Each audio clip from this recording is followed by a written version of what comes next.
Well, welcome back. Lots to talk about. We are going to hopefully talk to Dorgam, Ben and Daniel. Dorgam, in Gaza, I had to stop you because we just had to go to the break, but we were talking about the situation, what daily life has been like for you in Gaza over the past week. Just remind us of that.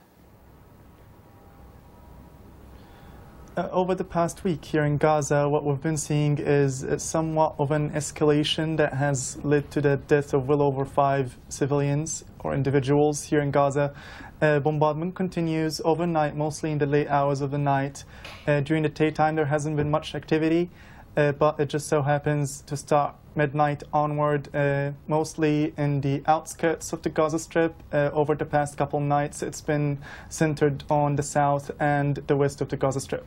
So you'd have to be pretty pleased about this talk of a ceasefire, even though we haven't been able to exactly confirm the terms of that. To some extent, yes. I believe most people are pleased that a ceasefire might be in the making, simply because, as you've noted, tensions have spiked up over the past week, and most people, I would argue, on both sides are very, very anxious as to what this turn of events might mean for how political leaders react or act. But should a ceasefire be in the making, I think most people are pleased and will be a little bit relieved as we watch closely how things develop, specifically in East Jerusalem, following the tragic death of Mohammed Abu Khdeir. Ben, you're in Tel Aviv. Would you agree? A ceasefire is a good thing? Yeah, I mean, I think any chance of avoiding a wider escalation is a good thing. I think majority of Israelis would probably feel the same, even though there are voices calling for action in Gaza or against Hamas, and there is a certain amount of the population, especially people who live in the south, who suffer these rocket strikes, who want some sort of continued IDF operation, Israeli operation. But for the most part, people, no, people are not looking for a wider escalation or a wider loss of life by any means. Ben, what have you made of how Benjamin Netanyahu in particular has handled the past week? Depends. Well, since they found the bodies of the 3 boys, I think he's been fine about it. I think he condemned the killing of the young boy from East Jerusalem. He said, you know, it's still unclear what happened there, but it's a crime and it's wrong, and we'll find whoever's responsible.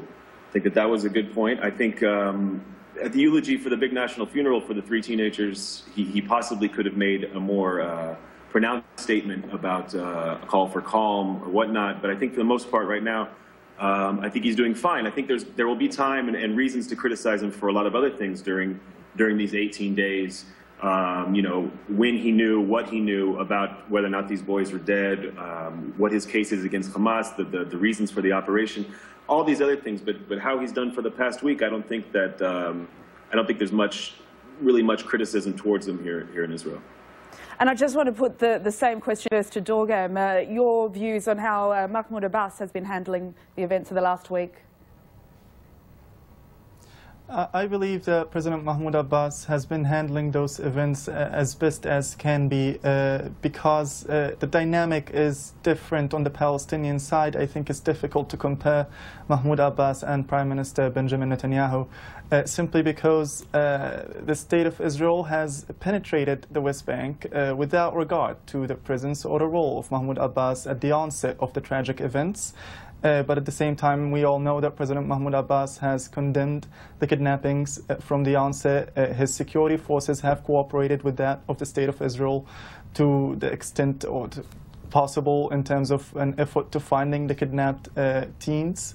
With that said, all I could say is that he has acted as best as he can, while keeping in mind that he was also under pressure, domestically speaking, for security cooperation with the State of Israel. So he did all that he could. We've got the view there from Gaza, from Tel Aviv. Daniel, Mael, you're in the US. Your view from outside? I think it's really sad that there's a form of collective punishment on the part of Hamas. They are firing rockets, 12 since 12 a.m. this morning in Israel.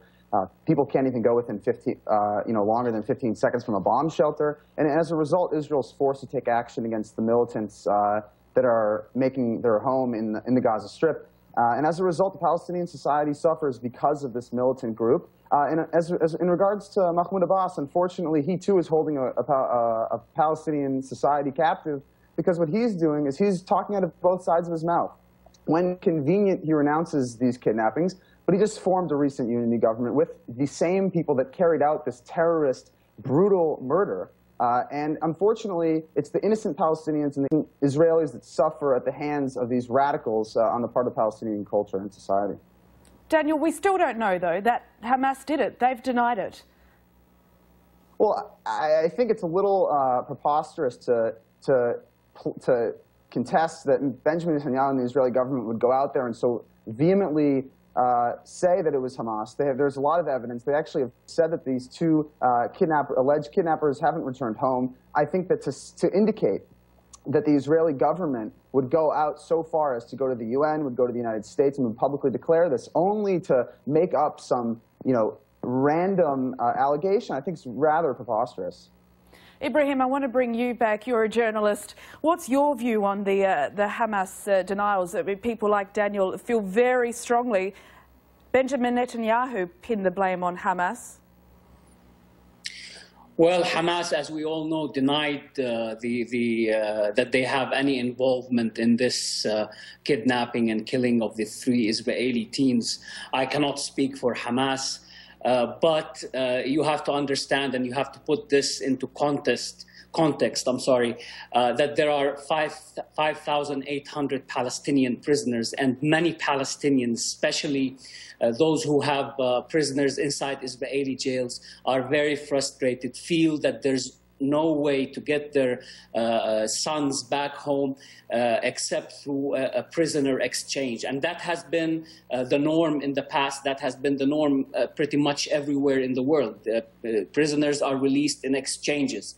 You will not find many people criticizing the kidnapping, though the way it turned out, many people have criticized this last operation. It turned out very bad, very ugly. It was a very bad idea in the minds of many. Because the teens were killed, and it brought down about a large Israeli operation in the West Bank and in the Gaza. But it's all, you have to put it all in the context of this conflict. The Palestinians have been trying to have a state since the days of the British Mandate, and ever since they have been in conflict with the British Mandate, with the Jewish movement, the Jewish nationalist movement, going through the 1948, the Nakba, the expulsion of 600,000 Palestinians out of Palestine, and now they're in refugee camps in Jordan, in Lebanon, in Syria, and then the subsequent wars, and then the Oslo Accords, and 20 years of talk without concrete results on the ground in terms of a Palestinian state.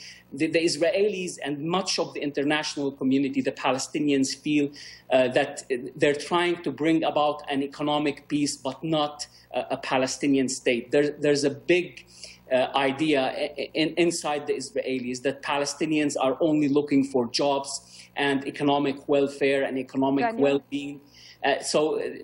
This is not the case. They're looking for freedom. They're looking to have an independent Palestinian state. If Israel is not willing to withdraw from the 1967 borders, then maybe many Palestinians feel that there should be talk about a binational state, because Israel... Ibrahim, I'm just going to stop you there because you can't see it, but Daniel has been shaking his head for the last couple of minutes, and this is a conversation, so I do just want to bring Daniel back in. Sure, thank you. I think it's a little preposterous. The Nakba is actually the recognition of the Arab failure to commit a genocide of Jews, okay? When you talk about the foundation of the state of Israel, Israel stood ready for there to be a Palestinian state established side by side. And when you talk about Palestinian society renouncing this brutal kidnapping and murder of these innocent children, that's simply untrue as well. Because what happened is you had Palestinians in the street handing out candy and cake, celebrating it, saying, "We've got 3."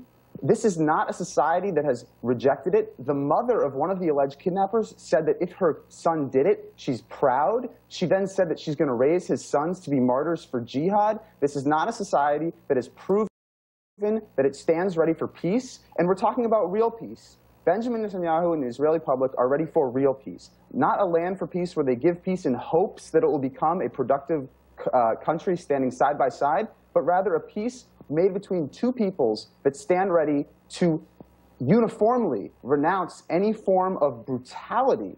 And if this last incident is any indication, it's simply untrue. When the IDF rescued the limp corpses of the murdered children, Arabs pelted the ambulance with stones.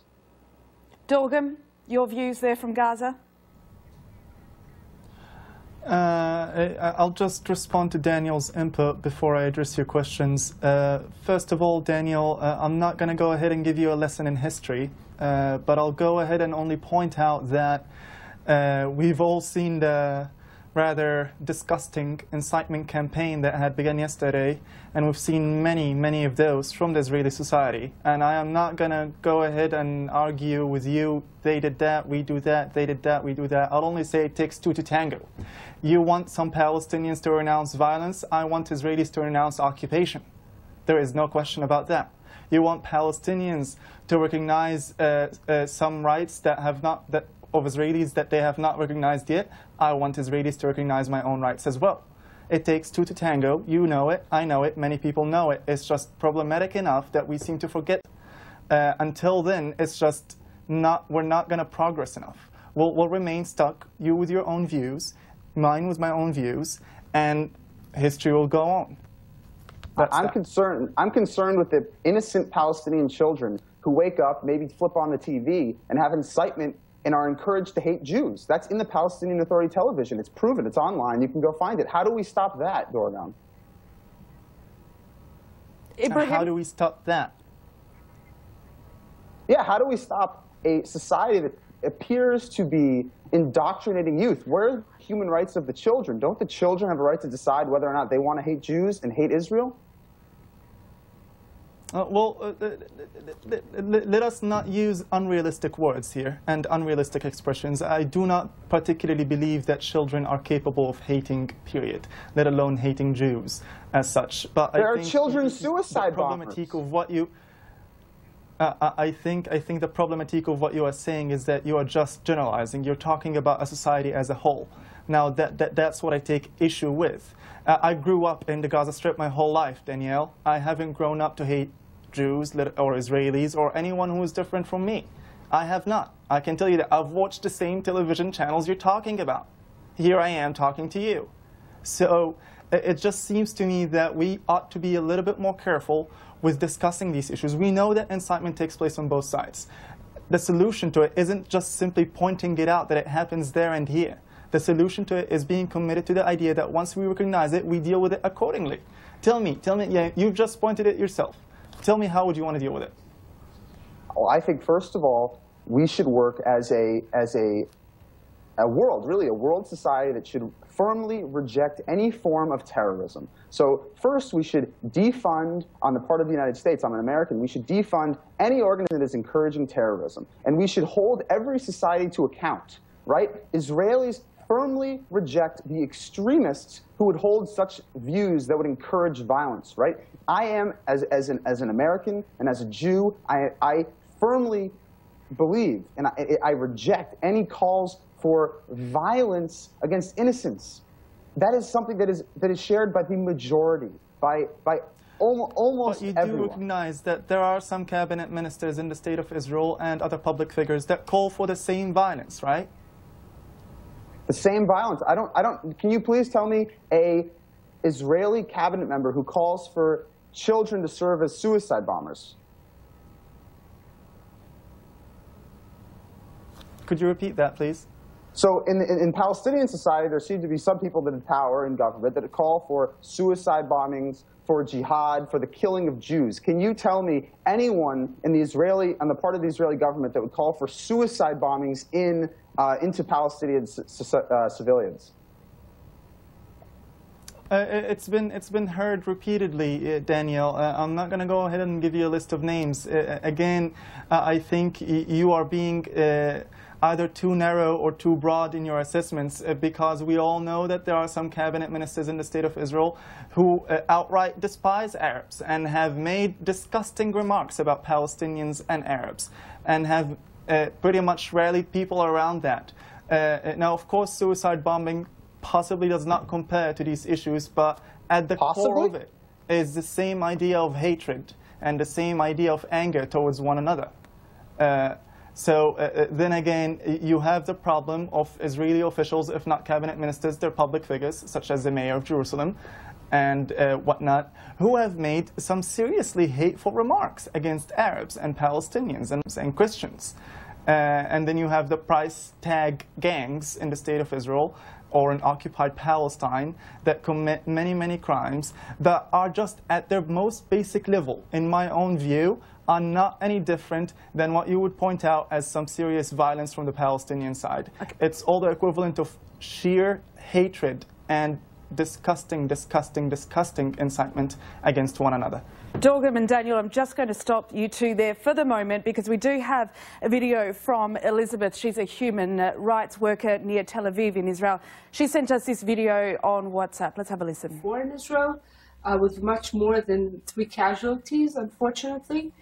And the level of hatred and the violence against Palestinians walking on the street, traveling on buses, Arab taxi drivers, we've never seen anything like that. And I think this is because the current Israeli government is very right-wing and nationalistic, and it really instilled a kind of sense of security in people who've always been racist, but now feel that they have official backing to carry out attacks and spread hatred online against Arabs.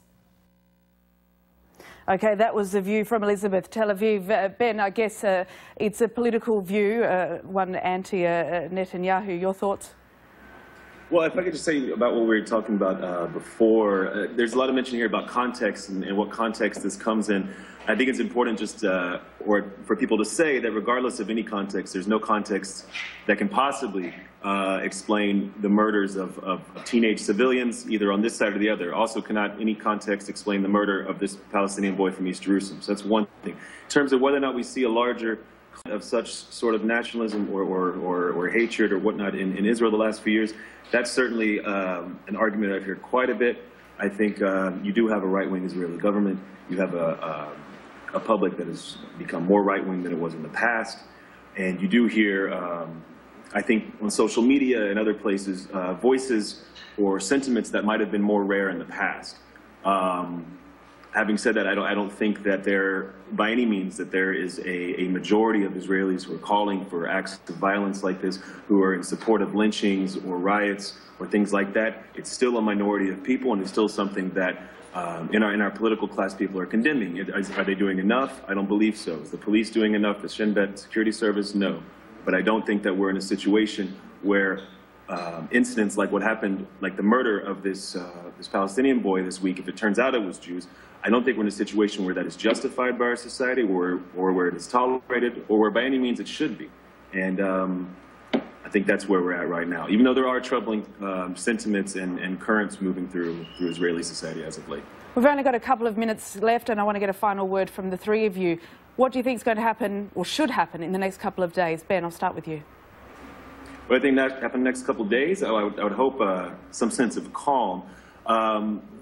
If this ceasefire doesn't hold, we could very well see an escalation in terms of the Israeli response or Israeli actions in Gaza, and vice versa. More rockets, more Israeli actions there. There's always the potential that what's happening in East Jerusalem will continue to be violent. And then there's always, I think, a troubling scenario, troubling possibility that maybe people don't talk about enough, is not between Israel and the Palestinians in the West Bank or Gaza, but between Jews and Arabs within Israel. Jews and Arabs who live in mixed cities together, places like Akko, Haifa, Yaffo, Jerusalem, places like this. If this tension and this violence sparks sparks an escalation between people who live together in cities across Israel, that could potentially take us to a new sort of level of violence and kind of uncharted territory that I think is especially worrisome.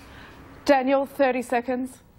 I hope that we see a day where the Palestinian leadership renounces violence, renounces terror, and stands ready for peace, real peace between peoples, encourages a society that is tolerant of multiple religions, that encourages Christians, Jews, and Muslims all to live together in harmony, in peace and harmony. And I think as an American... Sorry, Daniel Dorgum, just a final thought, very briefly. As far as the next few days are concerned, I think most people are hoping to see a sense of calm emerge. If not, as I've stated earlier at the beginning of the interview, we're looking at people being very, very anxious and very concerned with a possible escalation. But I think most people are watching closely the development of a ceasefire, and that's what most people are looking at the moment. Dorgan, thank you very much. We have to leave it there. Thank you very much for watching World Have Your Say. We'll see you again soon.